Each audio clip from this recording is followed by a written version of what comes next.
Welcome to session number 5 in our Hot Topics series. And tonight we're looking at Freemasonry. Now, I know that this could be a very touchy subject because there are many people who either have been a Mason or their parents were Masons. And, um, and while the Masonry involves a lot of community service, a lot of good things, there's a sinister and dark side to it. And I guess with the advent of the internet, the ability to find so much information out there, I've just compiled a lot of this information for you to look at this. I want us to look at it objectively. We're going to look at the Baptist stance on Freemasonry that came out from some past conventions, but just prayerfully consider this presentation tonight. All right. So, what is Freemasonry? Of course, you recognize these square and compass symbol of the Masons, and usually accompanied with the capital letter G. Some say that it stands for greatness. Some say it stands for God. But of course, we don't. That doesn't qualify who that God is. Our God, the God of Abraham, Isaac, and Jacob, his name is not God. Um, every religion has their own God. But Freemasonry is the oldest fraternal organization in the world, dedicated to promoting moral development, personal growth, and community service. It is a secret society that emphasizes brotherhood, integrity, and charitable work, uniting men of good character from diverse backgrounds who share a belief in the fatherhood of God and the brotherhood of mankind. Freemasonry traces its origins to medieval guilds of stonemasons and has evolved into a global network focused on fellowship and mutual assistance. And this came just like right out of um, Google definition. All that on the surface sounds what's wrong with that? What is Blue Lodge Masonry? It's also known as the Craft Lodge or Symbolic Lodge or the foundational unit of Freemasonry. The Blue Lodge is considered the heart of Freemasonry. Where every Freemason starts their journey, it confers the first 3 degrees of Freemasonry, which are entered apprentice, fellow craft, and master mason. Each degree represents a distinct stage in a Mason's progression, offering valuable teachings about morality, self improvement, and brotherhood. There again, looks like wholesome teachings, doesn't it? Have you heard of Scottish Rite? It's a branch of Freemasonry. The Scottish Rite is a branch that consists of a series of degrees beyond the initial 3 degrees of symbolic or blue masonry. It's known as the largest and most widely practiced Masonic rite in the world, comprising 33 degrees in total. With the first 3 administered by Blue Lodges, as we said, the Scottish Rite aims to promote moral and ethical development among its members and is recognized for its rich traditions and rituals. Just what are those traditions and rituals? Have you heard of the Knights Templar? I've included this because it's a part of the history, but it's kind of a defunct part of Freemasonry. The Knights Templar and Freemasonry share a complex relationship, with some theories suggesting the Templar influence on Freemasonry. While there is no conclusive historical evidence of a direct lineage, Templar symbols and rituals may have influenced Freemasonry development. The Templars were involved in the Crusades and were eventually disbanded, leading some Templars to seek refuge in stonemason guilds, which later evolved into Freemasonry. However, the Templars' focus was primarily on military and religious matters, while Freemasonry roots are in the stonemason guilds, which contributed to its evolution into the modern fraternity. It's covering a lot of terms here. But I want to take you back to 1993 because this became a big issue in the Southern Baptist Convention, if you recall. And at that convention, I think it was held in Texas that year, and there was a big debate about what are the stance, because even in 1993, when internet was just coming into its own, a lot of information about the secret societies and Freemasonry was coming out, and it was rather disturbing. But the messengers at the Southern Baptist Convention overwhelmingly approved a report on Freemasonry. Some of the arguments I remember were brought out that, did you know the First Baptist Church of Dallas began in the Masonic Lodge there in Dallas? And a lot of Baptists in Texas were also practicing Masons or members of Masons. See, in a secret society, even the members themselves may not fully know what all is involved in their organization, the deeper you go into it, or the higher up you go in the degrees. But this action recognized that the many charitable endeavors of Freemasonry, yes, Shriners Hospital is one of them. It also acknowledged that the many outstanding Christians and Southern Baptists now are, and in the past have been, Masons. For the first time in the history of the SBC, however, the convention concluded many tenets and teachings of Freemasonry are not compatible with Christianity or Southern Baptist doctrine. The report accepted by the convention identified 8 tenets and teachings of Freemasonry that it concluded were not compatible with Christianity. Now, some years later, in Orlando, Florida, when the convention was meeting there in 2000, said a motion referred from last year's 1999 convention has resulted in a new publication by the North American Mission Board examining Freemasonry's compatibility with Christianity. While acknowledging, again, the many charitable endeavors of Freemasonry, the pamphlet also expands the 8 tenets and teachings of Freemasonry that were found to be incompatible with Christianity in a controversial report on Freemasonry approved by the Southern Baptist Convention in 1993, like we just said a minute ago. We decided to write this piece that would expand a little further on some of the things that were stated in the report on Freemasonry. The closer look provides documentation and explanation for the 8 concerns of the original 1993 report on Freemasonry, which it summarized with the following statements. Number 1, Freemasonry uses offensive, non-biblical, and blasphemous terms relating to God. Number 2, Freemasonry insists on the use of bloody oaths or obligation, which are strictly forbidden by the Bible. And the oaths are a big part of the secret society, but we'll get into those in a little bit. Number 3, Freemasonry urges that occultic and or pagan readings be used and that their teachings be appropriated in interpreting such concepts as the Trinity. 4, Freemasonry includes the Bible as part of the furniture of the lodge, but only as an equal with non-Christian symbols and writings. So it includes the Bible, and then, of course, it's a worldwide organization. In America, it would probably include the Bible, but in other countries, it's going to have the Quran. It's going to have Hindu writings. It's going to have Buddhist writings. As it is a universal fraternity, it it wants to connect itself to God, sort of like God and country. But as we know, when you use the term God, whose God are you talking about? Number 5, Freemasonry misuses the term light to refer to moral reformation as a means to salvation.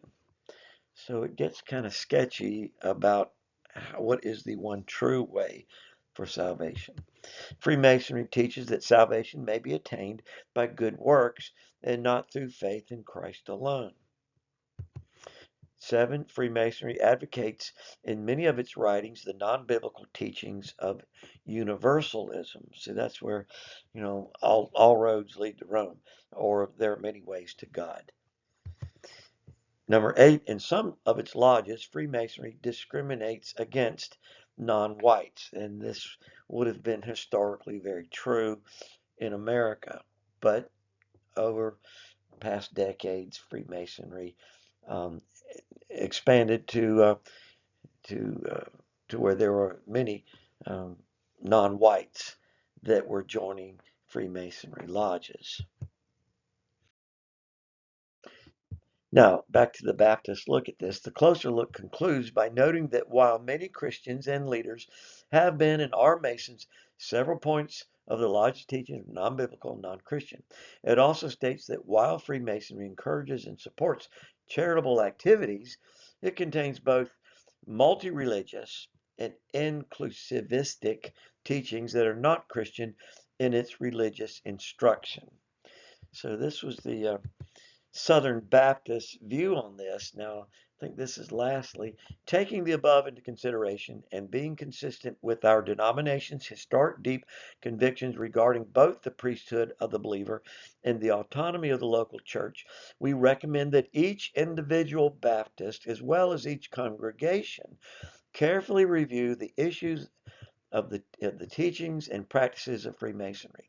The pamphlet states, since, in the final analysis, the Bible alone is the only guide for faith and practice, issues related to Freemasonry and any other fraternal organizations, especially secret societies, must be evaluated only in light of the plumb line of Scripture.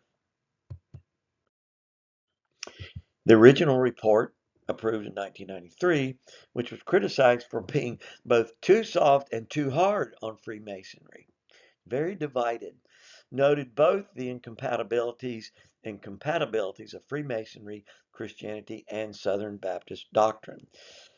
We therefore recommend that, consistent with our denomination's deep convictions regarding the priesthood of the believer and the autonomy of the local church, membership in a Masonic order be a matter of personal conscience.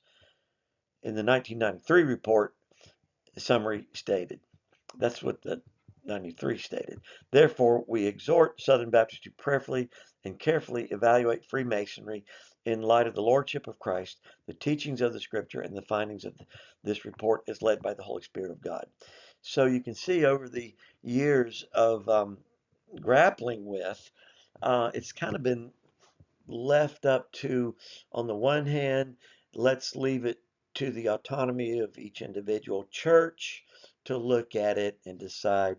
And also, as stated from this 1993 report, let it be just a matter of personal conscience. Um, so your whole church shouldn't take a stand on it, but you as an individual, if you think it's bad, don't do it. If you think it's good, do it. So it kind of evolved a little bit more to 1999, that it appeared that it was encouragement to churches to decide their direction and not just leave it up to individuals. So that it's needless to say, it didn't make a lot of hard and fast conclusions. Like I said here, it's either, some people consider the Southern Baptist stance on Freemasonry, it's either too soft or it's too hard. Which is it? Take your pick. Now, I'm going to show you three separate videos, though, that see this, the internet has made possible so much teaching and um, influences and videos and perspectives, personal testimonies of people that are involved in Masonry. Now, this is a pastor. His name is Vladimir Savchuk and his wife Lana. And I'm just going to play you a little portion. He's a Ukrainian pastor, lives in America now. But here's what he had to say about Masonry. Now, who are the Masons and what do they believe? So in USA, there's estimation of about 869,000 to 2 million people that belong to the Masonic Lodge. The global membership is about 6 million. They are represented in at least 20 countries, and 14 US presidents have been Masons. The origins of the Freemasonry are likely to be in associations with stonemasons who built Scottish and English cathedrals and castles during the Middle Ages. The first Grand Lodge was established in London, England in 1717. The first lodge in America was established in Boston in 1733. At least 9 of the signers of the Declaration of Independence were said to have been Masons. George Washington was one of them. So was Benjamin Franklin.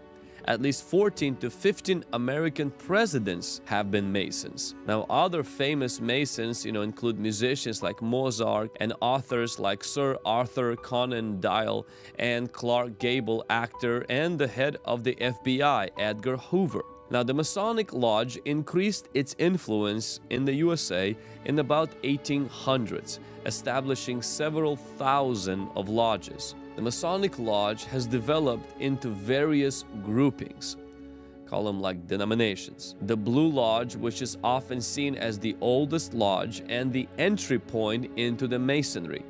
And one must join the Blue Lodge before moving into other lodges. The second one is the York Rite and the Scottish Rite are the two options that follow the membership in the Blue Lodge. And the York Rite comes from the York, England, where the early lodge was. And the third grouping of the lodge is the Scottish Rite. And this one actually comes from France, not Scotland, and is the other major branch of Freemasonry. So the Blue Lodge, the York Rite, and the Scottish Rite. When it comes to the initiation, and this is where things get pretty crazy and spooky and demonic, is Masonry has a close association and connection to Baal. For example, the York Rite and the Scottish Rite have serious levels of degrees that members need to be initiated into. For example, in the York Rite, there is a level that's called Royal Arch Decree. Initiation into this decree involves various rituals, including the learning of the lost word, which is revealed as Yah-bu-on. The Yah stands for Jewish God or Roman deity or Jesus. Pretty much kind of the Yah or Jah stands for anything. Jewish God, Roman deity, or Jesus. The Bull stands for Baal. And On represents Egyptian God. So pretty much your initiation is learning this lost word, which is combination of all the gods, including a Jewish God, Jesus, and Baal, and Egyptian God together, and you're learning that as your way of it being initiated. Now, this next video, it has the appearance or sounds like it may have some age on it, but I can't believe it's that old. But it will give you a little more detailed description of what goes on in Masonic rituals and practices. Somewhere in England, this was all documented and made possible for us to see and observe. And you can form your opinions about what you see in this video.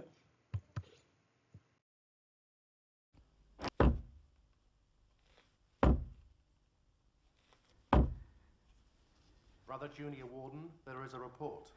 Tonight, in the first of 6 programs on the Brotherhood's power and influence, we investigate the secret ceremonial rituals of the ancient fraternity of free and accepted Masons and show how its members have ranged from the highest to the lowest in British society. Tonight, thousands of men all over Britain are performing these mystic rites. Worshipful Master, Mr. Martin, a poor candidate in a state of darkness who has been well and worthily recommended. There are 3 degrees of initiation into basic craft Freemasonry. This is the first degree ritual, in which the candidate seeks to become an apprentice Mason. Do you, Brother Inner Guard, vouch that he has been properly prepared? I do, Worshipful Master. Then let him be admitted in due form. Brother Deacons.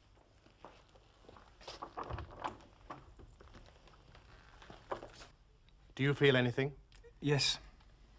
Women are not allowed to become Masons, and some interpretations of the ritual say the candidate's left breast is exposed to prove that he is not a woman.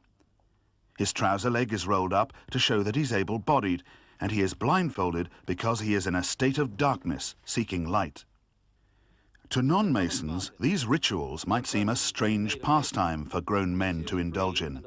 But psychologist Jane Furbank, who studied male bonding, believes that Freemasonry may satisfy a deeper need than other all-male groups. Thus assured, I will thank you to kneel while the blessing of heaven is invoked on our proceedings. On the purely practical level, it has the same need as joining the local Chamber of Commerce, the golf club and all the rest. But it does also give you what's called a rite of passage. It takes you in from being adolescent, or from being what's technically called a peripheral male, one on the outside. Brings you into the centre, into the heart, where the power and the influence is. One of the best ways to put it is that Freemasonry is a house of many rooms. And what I mean by that is that nobody actually owns the rights to the name. Through their history, there have been many interesting theories as to when Freemasonry actually began. One of the more popular theories is that the Freemasons were an ancient order founded by King Solomon of ancient Israel in the 10th century BCE, or about 3,000 years ago. Now, yet someone else that Solomon employed to build his temple was a Phoenician architect by the name of Hiram Abiff. Some Freemasons claim Solomon and Abiff created the secret brotherhood to pass down the mysteries of the temple. Abiff was an architect who was going to build the temple, which would hold the tabernacle. And that one of the things which is then later reenacted in Masonic initiations and in allegories is that Abiff was set upon and killed by 3 unworthy apprentices. Some Freemasons have claimed as Masonic members and Grand Masters such noteworthy people as Julius Caesar, Noah, Pythagoras, and the legendary Greek hero Achilles. But most modern scholars actually believe Freemasonry had its start in medieval England. Many of the mysteries revolve around the symbols Masons used in their lodges. The first is the most common, the Masonic symbol, which features the square, the compass, and the letter G.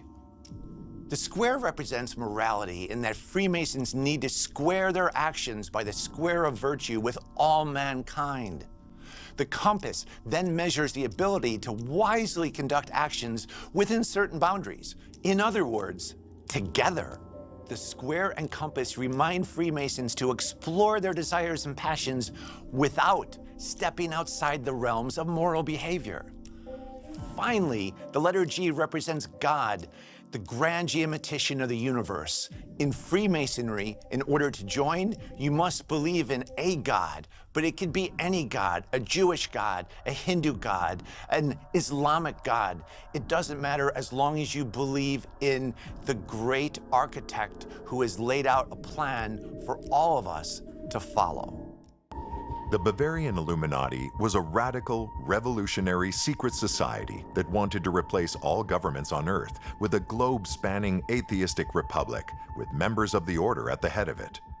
The leader of the Illuminati, Adam Weishaupt, saw Freemasonry as the perfect vehicle to carry out his plan. Weishaupt, the year after he founds his Illuminati order, he then joins a Masonic lodge. And what kind of a Masonic lodge? Why, a strict observance lodge. And he urges other Illuminati to do so as well. His idea was that our order, the Illuminati, should not appear anywhere under its own name. All right? It's never actually supposed to exist outside of the people who are members of it, a secret society. And he said, but the way to sort of gain influence and to recruit members is among, remember, these associations, these Masonic lodges that already have as members men of influence and education. That's who we want to recruit. In 1782, Weishaupt and his Illuminati tried to hijack the rite of strict observance for their own ends.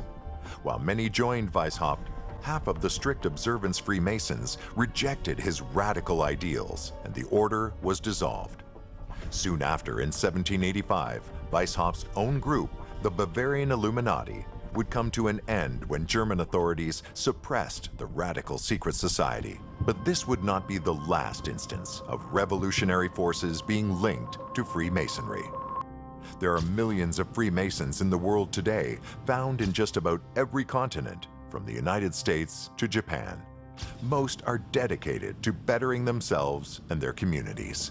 I think what has helped add to their longevity is the fact that they have been able to adjust themselves to the times and adjust their recruitment and adjust their membership to reflect what's going on in the world.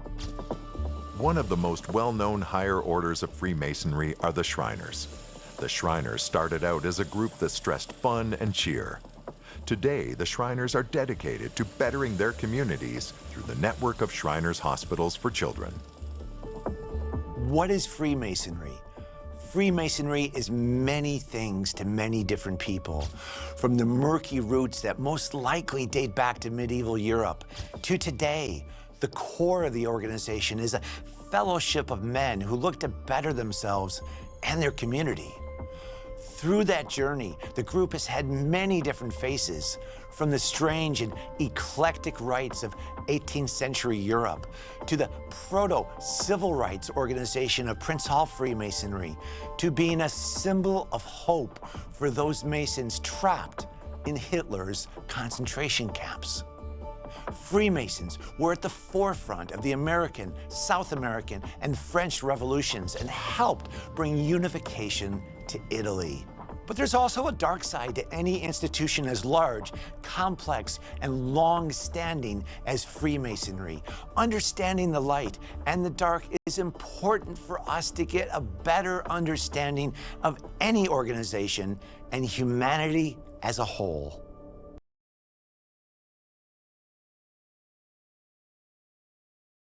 Okay, those last two video montages kind of gave you more facts. I think they were pretty objective about Freemasonry, and just up to those two videos, you come away thinking, well, maybe there's not a sinister side really to Freemasonry.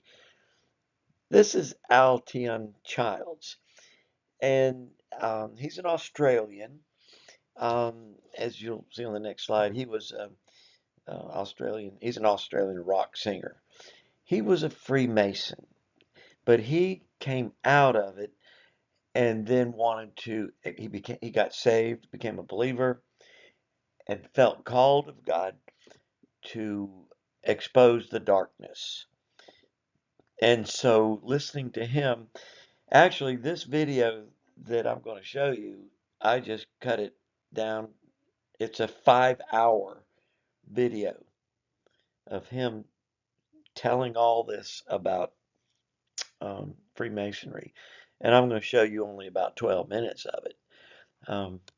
I can make the whole video available to you in my email, but let's listen to Altian.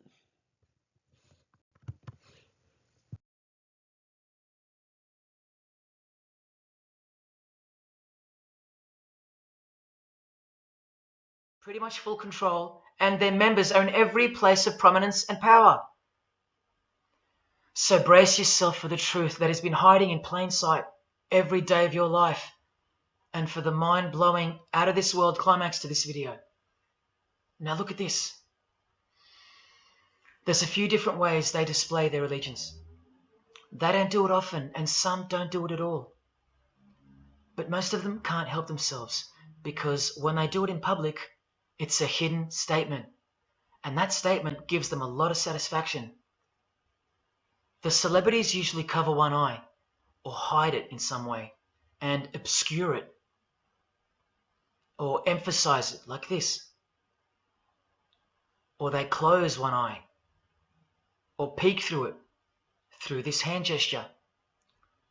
All to highlight one single eye. It's called the all-seeing eye.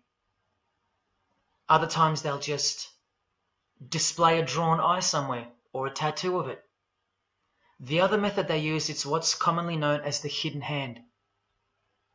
Here, for example, River Phoenix is doing both the hidden hand and the all-seeing eye, so you can see the direct connection between the two. But in the political world, usually it's done with the hidden hand. And of course, this. That's a secret handshake for the members of the secret one-eyed religion. We'll start with Scott Morrison here, hidden in plain sight as usual, for everyone to not see as usual. Look at the handshake. I was taught this very handshake, or grip as they call it, during my time in this great school of deception. Here's a picture of a normal handshake, and here's the secret handshake. Normal, secret. Now here's Scott Morrison with Daniel Andrews. Normal handshake, secret handshake. All of them are sworn to secrecy under the penalty of death. And remember, I'll prove it to you very soon. Here's former Prime Minister John Howard giving the secret handshake, and Kevin Rudd bowing down to this bloke in front of Julia Gillard, all of whom are members of the religion. And Tony Abbott, you'll see in a second, and here's Julia again. Now, I once heard Julia being asked in a brief interview on TV while she was the Prime Minister. The interviewer asked her, "What religion are you?" My ears pricked up as I was eating breakfast and I froze to hear the answer. And she actually said, with a sinister smirk, "I'm a member of a secret society. Next question, please." And what happened? Nothing. No one cared. No one cared that the person who represents them just confessed that she's a member of a secret society, when the Australian society is at large the only society that should matter. And why is it a secret in the first place? I'll show you. Very soon you'll know their beliefs, and you'll know their master plan, and you'll know why they take such extreme precautions with such hideous oaths of silence under the unbelievable penalties, including death, to stay hidden from the public. So what's the name of this religion? Well, I'll tell you right now. But keep in mind, the magic word you're about to hear only hides the true religion inside of itself. That's how it's secretly flourished to spread like a cancer around the world. It's a religion within a fraternity. The name of the international fraternity, the one that camouflages, conceals, and cloaks the secret religion inside it, is this: Freemasonry. This is their official symbol, the square and compass. Sometimes with a G in the middle, and sometimes with the eye, the all-seeing eye.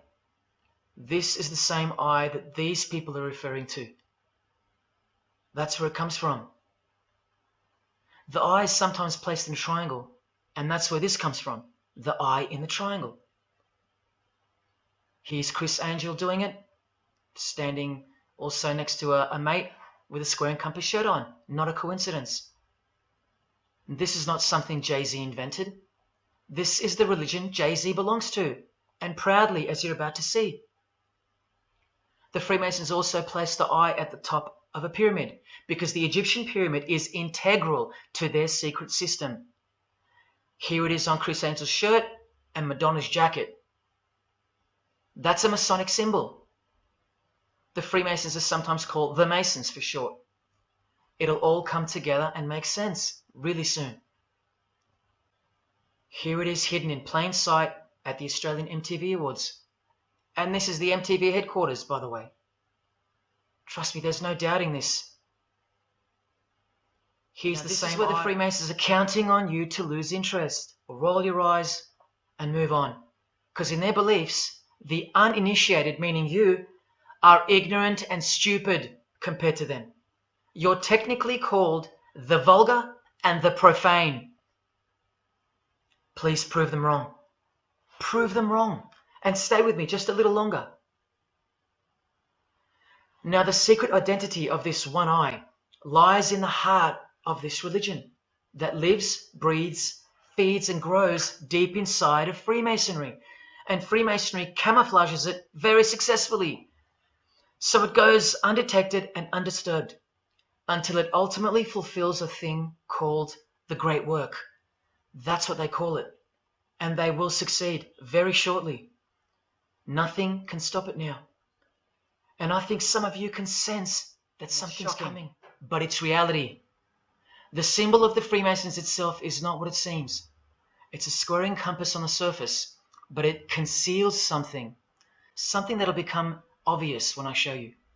But before we uncloak Freemasonry to see its true nature, its ugly face and its shameful nakedness, because I gave you my word that I'm going to prove it to you. This is the oath they have to take. This is the oath that I took. And your favorite actors and singers, just about all your heroes, just about, even some of your relatives, who probably have no idea what Freemasonry is or was, and why they took such gruesome oaths. So for those who are going to say, my grandfather was a Freemason and he was a great bloke, or don't the Freemasons run that retirement home?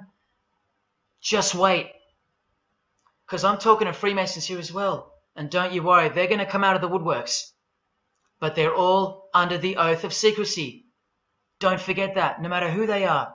Adele, Neil Finn, Chris Angel, or Scott Morrison. The oath comes first. And here it is. This is taken from an official Masonic publication, not intended for the public. This is Duncan's Ritual of Freemasonry.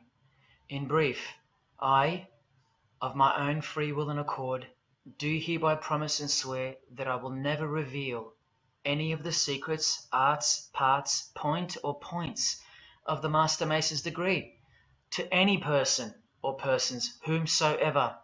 This I solemnly, sincerely promise and swear, under no less penalty than having my body severed in two, my bowels taken out and burnt to ashes, so no more remembrance be had of so vile and wicked a wretch as I, should I ever violate my Master Mason's obligation.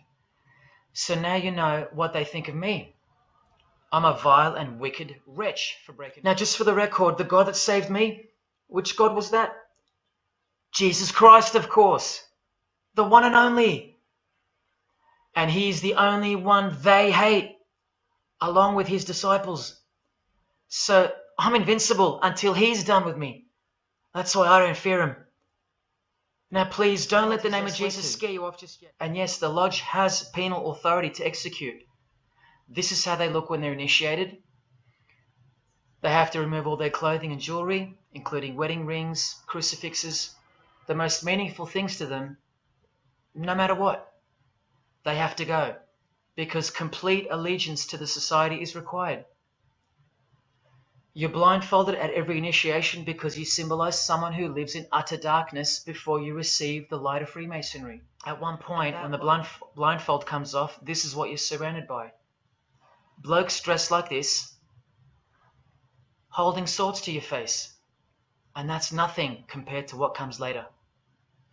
So your own wife or daughter don't qualify for discussion in these matters, unless they too are initiated to the same level as you. So please don't tell me that your grandfather or your neighbor is a Freemason and that there's nothing wrong with Freemasonry. How would you know when they're under oath never to reveal anything to anyone? The whole successful system is constructed by the art of lying to the public and to their own members of lower degrees. And we trust these people. Now here are the illustrations for the signs and handshakes. And you only receive them after the oath has been taken. This is the sign you do upon entering and exiting the ritual room while facing the Grand Master. It stands for throat slit, and it goes like this. A continual reminder of where you are and what awaits you if you have a change of heart or rebellious spirit. And here you have the illustrations of the secret handshakes. Look familiar? And this is the sign of the Master of the Second Veil. See? Purely Masonic. You don't pick this stuff up off the street. Now this is how it's generally executed in the public arena.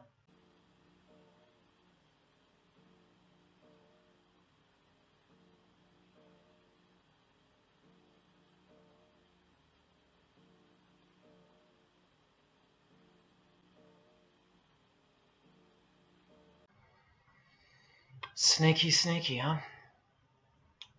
So when you see this, or this, you know for certain where it comes from and who they belong to. Look at Kramer on the front page of the privately circulated Freemason magazine, officially a Mason, like fellow brother Tony Abbott, and he's doing this.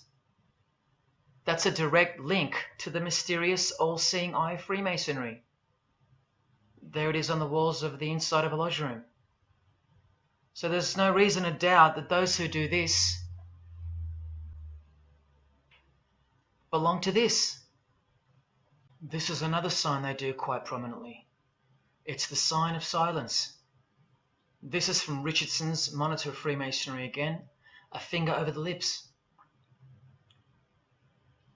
Now these signs are slightly morphed over time, so covering the mouth in a variety of ways is the expression of being bound to secrecy and silence. Silence or death, as Little Wayne here is portraying. Here's the oath of a second-degree Freemason on page 21 of Richardson's Monitor of Freemasonry. Binding myself under no less penalty than having my left breast torn open and my heart and vitals taken out, thrown over my left shoulder, should I wilfully transgress any part of this my solemn oath. In this degree, the penalty is to have your whole body dissected, bowels removed and heart cut into pieces and thrown into a field, where you are eaten by animals, all to protect the secret religion of the rich, powerful and famous. Here from the Encyclopedia of Freemasonry again, written for Masons only and written by 33rd degree Masonic legend Albert Mackey, stating the same thing. Masonic definition of profane: one who is ignorant of the sacred rites of Freemasonry, one who is not allowed to enter the temple and behold the mysteries, and here, being uninitiated. That's the world at large. And here from this old ritual book written by the same legendary author, in the 33rd degree initiation, the Mason drinks wine from a human skull,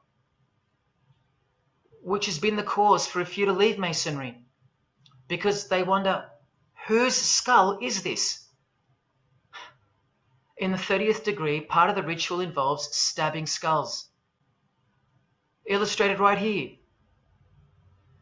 The process of submitting the member further and further involves things like this. See, the candidate who's seeking admission into the next degree to receive more light has to be humiliated and intimidated. This guy here has his foot on the candidate's head. This is what our celebrities and politicians and the most prominent members of our society have done and continue to do. No one is exempt from this. And this is the intimidating and frightening path that you must take that binds you to the secret society before you are revealed the true beliefs of the religion. So can you see the risks I'm taking? You have to stay till the end. Don't let me down. Don't let yourself down or your fellow man. Believe me, it'll be worth it. Now here's one of the 3 greatest Freemasons of all time, who actually helped construct the 33 degrees or rituals of modern Freemasonry, Albert Pike. A hideous man with a deeply complicated mind, and one who will soon help you to see who they really are. This is how important he is to Freemasonry. He's buried here, in the House of the Temple, a Washington Masonic lodge, just around the corner from the White House. He was Anton LaVey tell us in his book, The Satanic Rituals, which is a companion to the Satanic Bible, Masonic orders have contained the most influential men in many governments, and virtually every occult order has many Masonic roots. This is back in 1972 he said this. Now 40 years later it should read all governments, not many. And why is the founder of the Church of Satan talking about Freemasonry, the most respectable and charitable fraternity in the world, that no one seems to talk about and that we never hear about in school? This is why. Because the Satanic Ritual is a blend of Gnostic, Kabbalistic, Hermetic, and Masonic elements. Walter Disney was a high-ranking Freemason. He is a Masonic stamp dedicated to him, and his very exclusive Club 33, which stands for the 33 degrees of Freemasonry. And who's the god of the 33rd degree Freemason? Walt Disney. Well, Walter hides the answer in plain sight, because that's what Freemasons do. Firstly, the god of Mr. Disney is wicked. See how they veil evil with a cloak of innocence? What does the word veil itself conceal?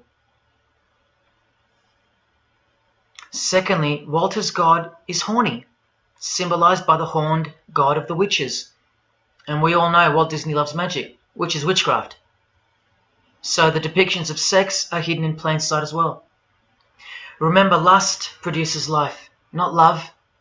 So lust is purity, lust is love for the high degree Freemason. And thirdly, he hides the number of his God's name in the open as well. No, that's not a 666 he's seeing interwoven in the design. That would be ridiculous, wouldn't it? Not even when they separate the sixes from the name, all three of them, and place them together for you like this, in plain sight. No, not even then will people see. It's far more difficult than winning X Factor, or making $1 billion, or reaching a 33rd degree of a secret society. It's as difficult as loving your greatest enemy. And that's just about impossible. But if you can figure out how to do that, then you've found the road to life. And I hope to see you soon. God love. Jesus wins.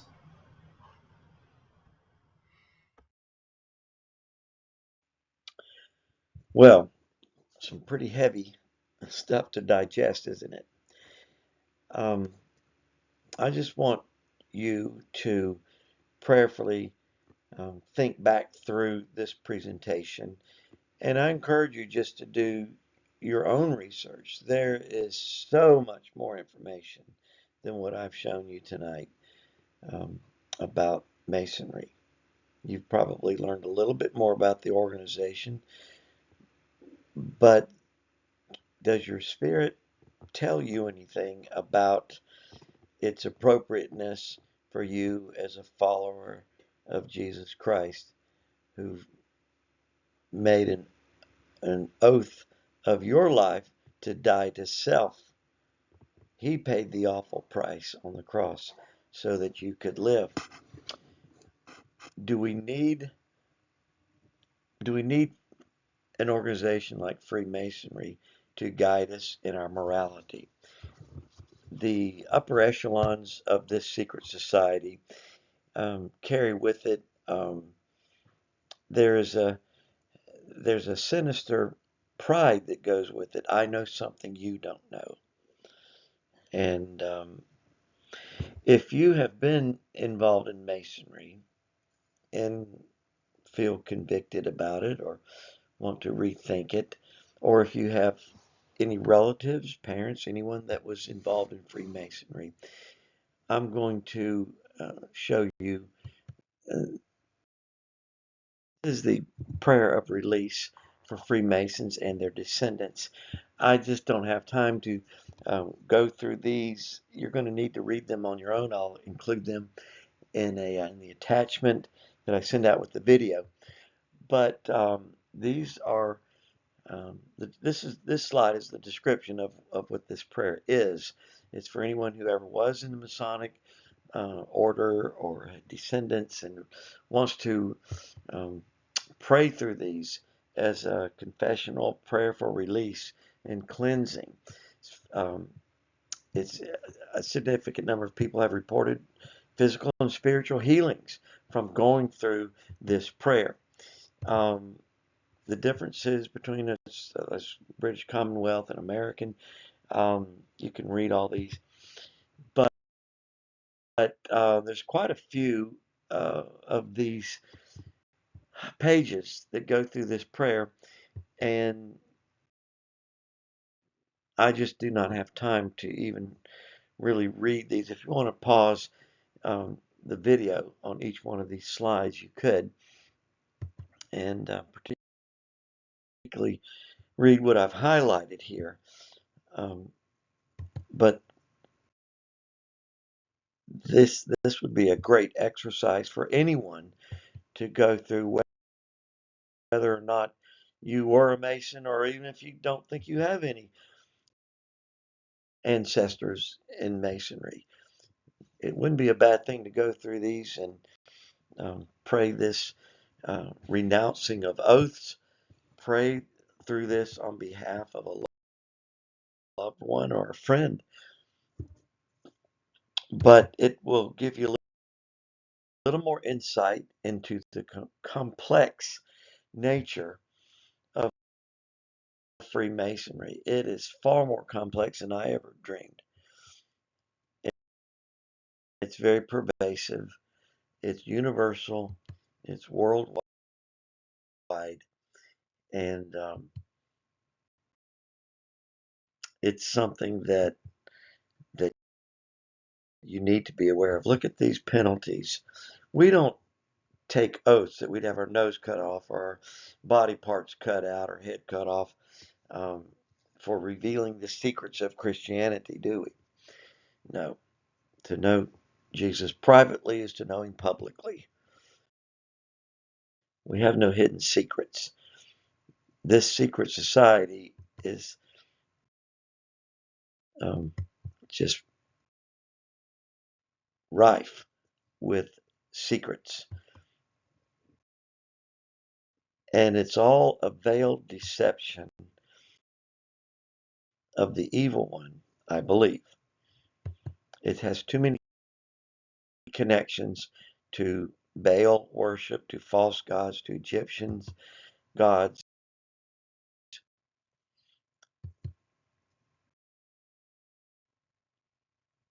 evil spirits associated with Freemasonry. The conclusion is, Holy Spirit, I ask that you show me everything else I need to do so that I and my family would be totally free from this. And then it's a final prayer. And the person that put this together said, since the above is what needs to be renounced, why would anyone want to join the Masons? So come back next week, taking on another hot topic of yoga. I guarantee there'll be some things you can learn about yoga. So bless you. Thank you for watching this. Share it if you want to. But just prayerfully consider all of these things and do your own research. I would implore you. Thanks. See you later.